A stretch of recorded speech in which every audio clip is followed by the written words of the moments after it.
Hello everyone, a new shade of blue tuning in from a closet this time. You may be wondering, what am I doing in a closet?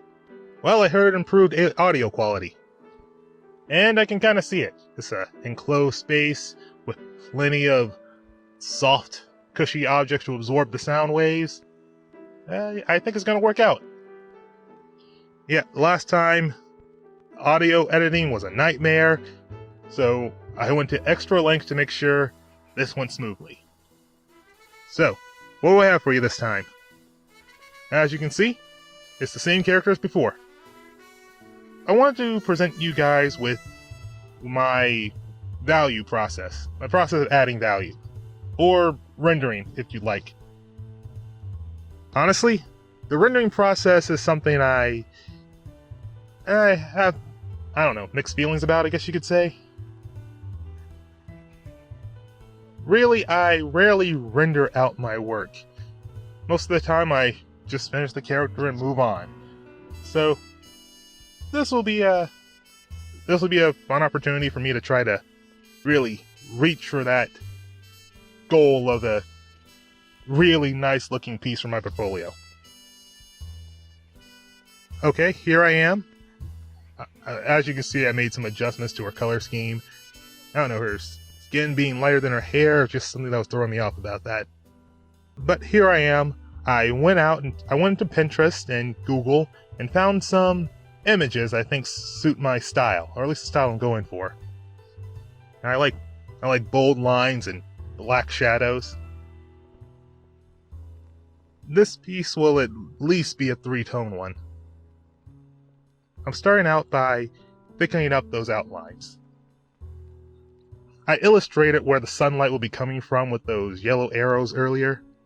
Wherever that light doesn't touch, I try to thicken the line out. Help simulate the shadowy effect. I always like the boldness of these dark lines and intense shadows. It wasn't until much later in life that I found out that animation tends to avoid pure black. Apparently it just draws too much focus. But then again, I also grew up with shows like... I grew up with Mighty Max, which was one of my favorite shows as a kid, and they went all in on their shadows. That's the image in the... I guess it would be your left if you're watching this. That's a clip from Mighty Max, if any of you remember that show.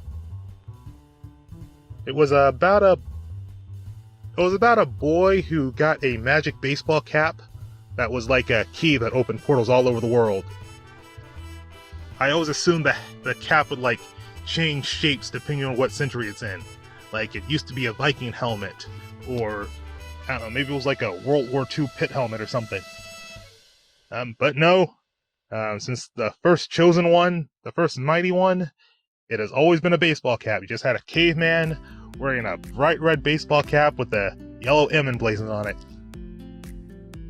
Goofiness aside, it was a great show. Never shied away from the darkness of its premise.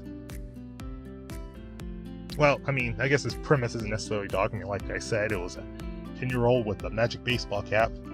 The darkness came from the horror elements that the Mighty One would have to deal with. And I guess that was I don't want to spend this whole time talking about Mighty Max, but I guess it should be noted that probably was one of the big inspirations for me when I was getting into animation. You know, crafting my story ideas, developing my art style. I don't like darkness necessarily, but I like a premise to be taken seriously. If a character is in a dangerous situation, I don't always like them to be, happy and goofy the whole time. I want them to act like they might not make it out of this if they mess around too much. But of course, a dose of confidence, or coping, as I like to think of it as, is always a nice touch. I mean, actual soldiers do that. They will joke around in difficult situations just to help themselves get through it. Or so I've read. It's not like I've ever actually been in combat. Never have been, hope I never am. I mean, the closest I ever came was a paintball game, and I don't think I proved my courage that day. I got hit in the shoulder once and I was immediately like, okay, I'm out. It turns out you gotta be hit in either the chest or the head in order to be eliminated from the game. By the end of that day, I got shot in both.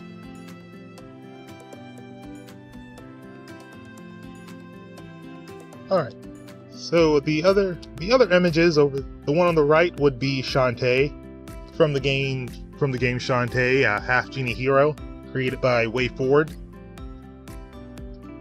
And above that is, well, obviously Sonic the Hedgehog. This particular shot is from a comic called Sonic Mega Drive. Again, Sonic was also a pretty big inspiration for me. The Sonic comics. I actually met the writer several times, Ian Flynn. He actually gave me some writing advice. Yeah, that guy's a writing machine. There was a big crossover with Mega Man when Sega was allowed to, use that character. Yeah, just for fun, in between writing his other, 6 different comics, he decided that he would just write up a Sonic Mega Man crossover for fun. One day his editor contacted him and said, "Hey, what do you think of a Mega Man Sonic the Hedgehog crossover?" He said, "Hold on." Then a few keystrokes later it was emailed to him. I do not think I'd be capable of doing that. I've been trying to write my own short stories recently, about my own story. I call it Preternaturals. It's about a world where the natural systems have been overclocked.